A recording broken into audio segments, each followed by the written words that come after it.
Hello guys, कैसे हो आप सभी लोग। आशा करता हूँ बढ़िया होगे। आप सभी का स्वागत है हमारे channel twin film channel message पर। तो जिस किसी ने भी सब्सक्राइब नहीं किया चैनल को कर दीजिए सब्सक्राइब और बेल को लगा दो ऑल पे, ताकि कोई भी नोटिफिकेशन मिस ना हो। आज मैं बात करने वाला हूँ आज के सिचुएशन की, आपके और आपके डीएम की। देखिए, सबसे पहले तो आप लोगों की पर्जिंग चल रही होगी, सोल पर्जिंग जिसको कहते हैं। तो उसके सिम्टम्स बता दूं थोड़े बहुत, जिससे कि आप रिलेट कर सकें। आपको सांस लेने में थोड़ी बहुत दिक्कत हो रही होगी, रात को नींद नहीं आ रही होगी ज़्यादा, या इतनी आ रही होगी कि उठा नहीं जा रहा होगा, आंखें बहुत भारी भारी सी फील हो रही होंगी, हेडेक हो रहा होगा, पेन हो रहा होगा बॉडी में, पंपेशंस जो होते हैं हार्ट के वो दर्द कर रहे होंगे, या बहुत जल्दी जल्दी चल रहे होंगे जिसकी वजह से आप सांस नहीं ले पा रहे हैं। बीपी लो भी हो सकता है बहुतों का। सोल पर्जिंग के बाद आपके पेट में भी दर्द हो सकता है, ज़्यादातर लूज मोशन हो सकते हैं, या हो सकता है कि आपको कुछ भी टेस्ट नहीं आ रहा हो, या आप खाना नहीं खा पा रहे हो ढंग से। पर पानी का लेवल ज़्यादा है आपका, मतलब पानी तो सही पी रहे हो आप लोग, पर खाने पे ज़्यादा गौर नहीं कर पा रहे हो, क्योंकि आपको हेल्दी रहना पड़ेगा अगर आपको आगे बढ़ना है तो, क्योंकि ये डेविल अटैक्स हैं, तो इसमें थोड़ा बहुत आपको सहना तो पड़ेगा।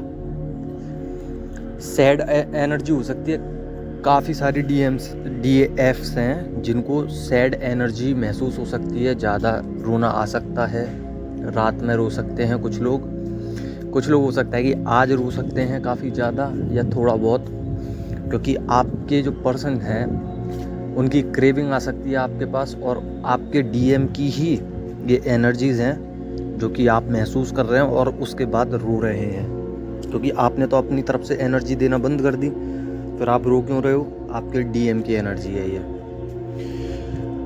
क्राइंग एनर्जी और हार्ट चक्र में पेन हो सकता है, काफ़ी ज़्यादा रोना भी आ सकता है। हार्ट चक्र अनबैलेंस है। मैं आपसे बार बार कह रहा हूँ, फिर कह रहा हूँ कि अपने हार्ट चक्र को बैलेंस कीजिए, एक्टिवेट कीजिए। अगर नहीं करोगे तो आपको ये दिक्कतें बनी रहेंगी। आपको आगे बढ़ना है तो ये सब काम करना पड़ेगा आपको।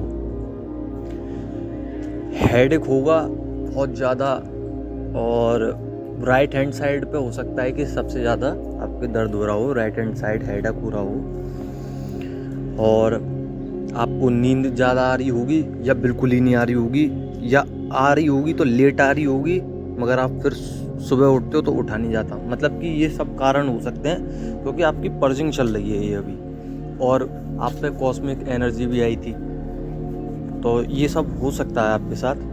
आंखें बारी बारी बहुत हो जाएंगी, मतलब आपको उठने का मन ही नहीं करेगा।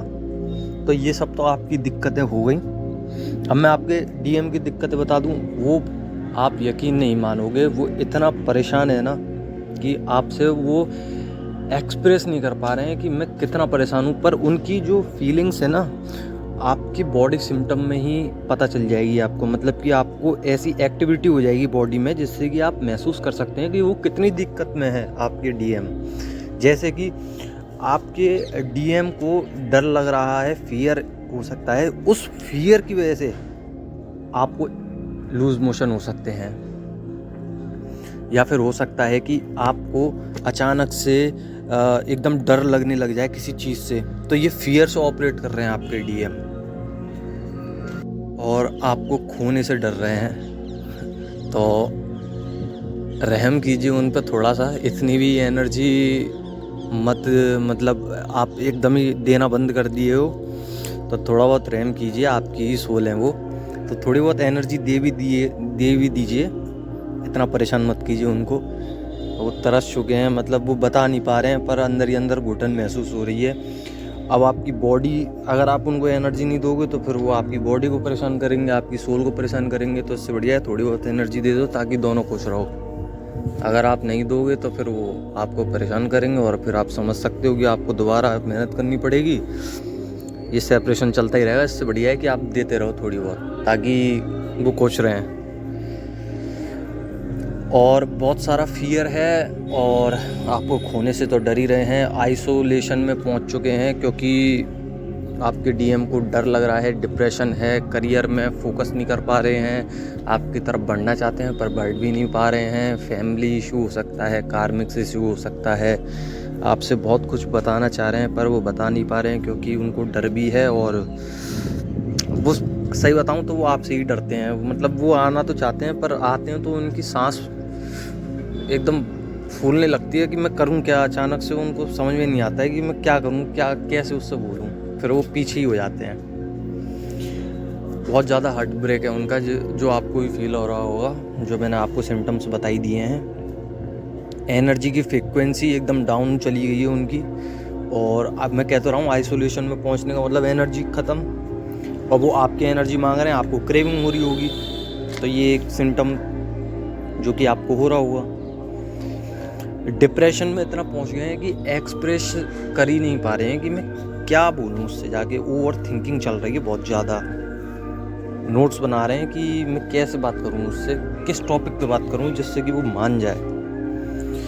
और आप अचानक से सोते हो, उठते हो, ये एक सिम्टम्स हो सकता है, मतलब कि सो रहे हो अचानक से उठ गए और उठ रहे हो तो एकदम सो गए। और कभी कभी तो इतना भारी भारी लगता है शरीर और आँखें, तो आप सोने की कोशिश करते हो तो सो नहीं पाते, और मतलब कुछ उल्टा सीधा हो रहा है आपके साथ, आपको पता नहीं चल रहा कि ये क्या हो रहा है मेरे साथ। और सुबह उठने की कोशिश करते हो तो आप उठ नहीं पाते हो। तो ये बहुत बड़ा सिम्टम्स है जो आपके डीएम आपके लिए परेशान हो रहे हैं। डीप डाउन थिंकिंग है, डीपली थिंक करते हैं वो आपके बारे में बहुत ज़्यादा, और कर्मा फेस कर रहे हैं जो कि आपको छोड़ दिया था उनने, तो उनको कर्मा तो फेस करने ही थे, तो उस कर्मा में अटके हुए हैं अभी भी। और क्रेविंग हो सकती है बहुत ज़्यादा, मतलब कि आपको समझ में नहीं आ रहा हो मैं करूं क्या। तो यही सब एनर्जी है, और बस वर्क करते रहिए, हीलिंग करते रहिए, चक्रा बैलेंसिंग करते रहिए, और अपने डीएम को सरेंडर कर दीजिए, थोड़ी बहुत एनर्जी दीजिए, लव सेंड कीजिए, बस यही सब कुछ है। और ज़्यादा काम नहीं है इस जर्नी पे। अब सबके रियूनियन होने वाले हैं, थोड़ा बहुत काम कर लीजिए अपने शरीर पे, अपने चक्रास पे, बस रियूनियन आपके हाथ में है। बस आप जितना छोड़ दोगे डीएम को उतना ही आपके लिए फ़ायदा है, नहीं तो आप करते रहो, आप सेपरेशन ही काटते रहोगे, यही फेस आता रहेगा। डेविल अटैक वैसे ही चल रहे हैं, एनर्जी हैवी होगी आपकी बहुत ज़्यादा, तो आप ज़्यादा ओवर थिंकिंग मत कीजिए, बस सब सरेंडर कीजिए और आगे बढ़ने की कोशिश कीजिए। आप किसी साइकिल स्टक हो जाती है, किसी साइकिल में स्टक हो जाते हो, तो आप उसको गॉड पे छोड़ दो, एंजल पे छोड़ दो, इतना सोचना ही नहीं है ना, ये क्यों बैठे हैं आपकी मदद के लिए। तो आप इन पे छोड़ दीजिए, वो सब देख लेंगे अपने आप, टेंशन फ्री रहिए आप लोग। रियूनियन आपके हाथ में, आप कर लोगे आराम से।